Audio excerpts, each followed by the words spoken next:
I just want to get on here this morning and make a short video about an area that got me stuck for maybe years.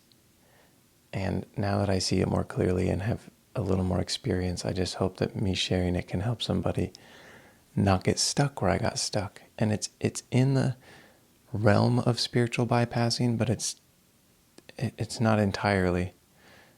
It's a misperception or a seeming two opposites that I could never reconcile to then kind of continue to just live and move forward and be okay. So oftentimes we kind of have an internal shift or a revelation, and it really does truly change our life for the better. And then we carry on in the world and something has changed. But then something else can happen, and it's like an internal shift wants to happen, but our mind gets in the way and starts arguing in a way and like trying to figure it out. And it kind of shortcuts the process from happening. So really the biggest one for me, and this is one of many videos I'm going to talk about this subject because it is so relevant. It was this idea that if the world is an illusion and nothing is inherently real, which a lot of spiritual people will say, and I get it, at one point, in a sense, that's true. But there comes this problem when you don't have the experience and the true inner knowing of the illusory nature of everything you see, of the world, of matter. But then also the fact that we are in it, we are living in it, it is real. And being able to reconcile both of those at the same time. Now, where I got stuck was I couldn't figure out how both of those existed simultaneously, so I would spiritually bypass. So, for example, we know through science that if you look at a stone, and if you zoom in, it's 99.9% empty space. So obviously, the reality and the truth is what you are seeing is empty. There's nothing there. And it's also real that if you drop that stone on your toe, it's going to hurt. So, yes, it's true to say that the world is an illusion or a mental construct or whatever people want to call it. But then to take that idea, or even sometimes like a real knowing, or if someone would have an experience that showed them that, which in my case I did, and then I didn't know what to do with it, because then I just thought nothing matters, what's the point of life, this is all fake, and it just led me into this crazy, weird, dark place.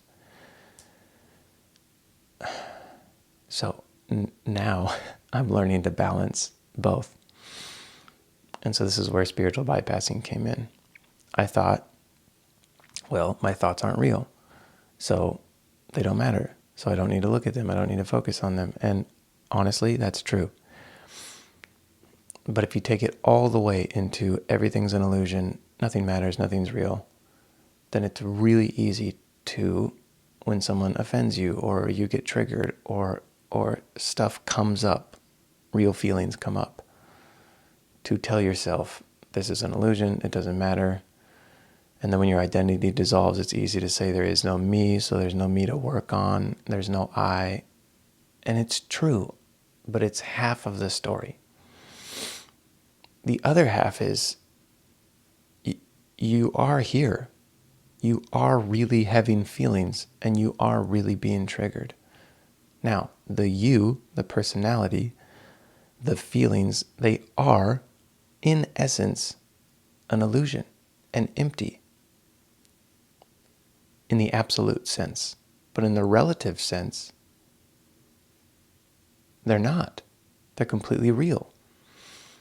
So in the relative sense of being alive as a human, if we don't treat these things as real, we don't do anything, we don't get anywhere, we don't grow. And so I've heard videos on, after people have an awakening, they just lose motivation and get lazy and don't do anything. And that's happened to me too. There's a couple months where honestly, it was just nice to do nothing because I had never experienced peace or rest in my life. So when it finally hit me, the real experience of thoughts taking a back seat and just realizing, wow, there's nothing to do. There's nowhere to go. I don't have to grow. I don't have to learn. I don't have to go to counseling. Everything's perfect. It's really nice to rest in that for a while. And honestly, take the vacation. Take a break. Enjoy it. And there's no rush to get back to do anything or fix anything because there's nothing to be fixed. But the pendulum will swing back to the middle, I've noticed, where I wake up and I live from a place of peace and love and realizing that there really isn't meaning in anything and everything is an illusion, which is fun. It's kind of a fun way to live. It was very tempting in these last few months to just ignore anything that was happening or coming up or thoughts that were going through. Because thoughts still happen. They're just, sometimes I miss them because they're just so quiet now. But occasionally something will really stick, or there'll be an emotion coming up, or there'll be thoughts that just like repeated, just won't let me go. And that's when I will stop and look at them, knowing that they're illusory, but maybe trying to tell me something. So I'm living from this absolute place of the non-existence of thoughts. And then I'm also experiencing thoughts. Now you can choose what to do, not do, ignore, pay attention to. It doesn't matter. That's the beauty of awakening. It doesn't matter. There's no wrong choice. But I've seen, and it kind of hurts to watch, and it's a little cringy, where people just say there's no I, there's no me, I don't exist. Or they go so far into the absolute that they start claiming that they're God. Which in a way, those statements are true, but it's so easy to get too far into that and just forget that the illusory nature of reality doesn't mean it's not real for you while you're in a human body. In the relative, it is real. So to treat certain things as real is very beneficial. It just depends on what you're treating as real. And after you go through this experience, you can kind of just pick and choose. I don't know if this is making any sense.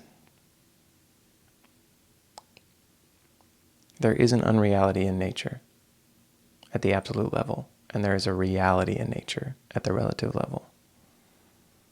And it really takes both to have a balance and to maintain a healthy level of just living in the world. And I think it's how wisdom grows, through experience. We can look back and learn from what happened and not repeat the same mistakes.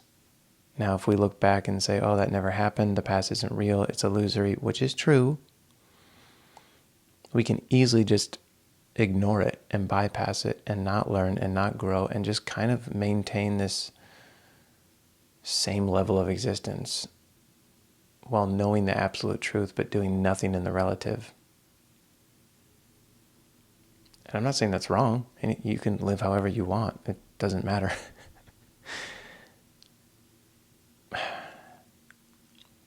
But for me, it caused the temptation to spiritually bypass, and the misunderstanding that I had really caused a lot of inner conflict of like, what do I do? There's nothing to do. There's really no me or identity, or so like how do I grow? Do I continue to try to be better?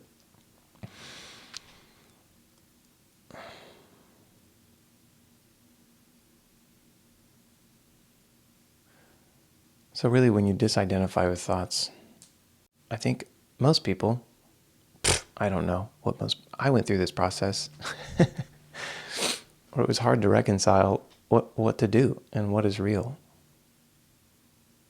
And the more you're able to hold paradoxes in your mind or in your body kind of the easier this becomes, the less of a struggle it is. I used to be very black and white. I thought something was right or wrong, and there's a certain way to do things. And now I am coming from the complete opposite place, where there really isn't black and white.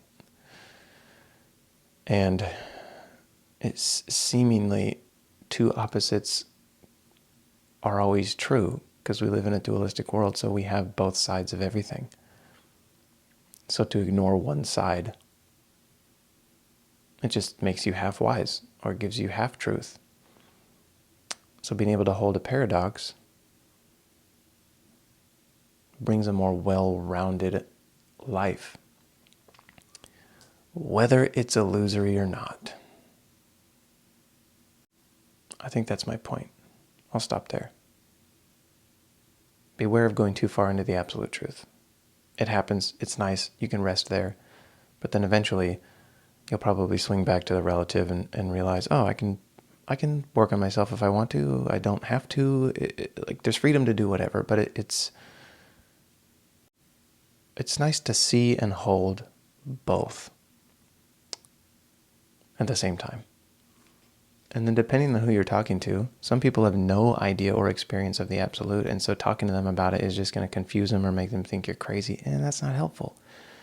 So being able to work in the relative world on with people in conversation where they're at is way more beneficial than to try to just sound like this wise guru who has merged with God.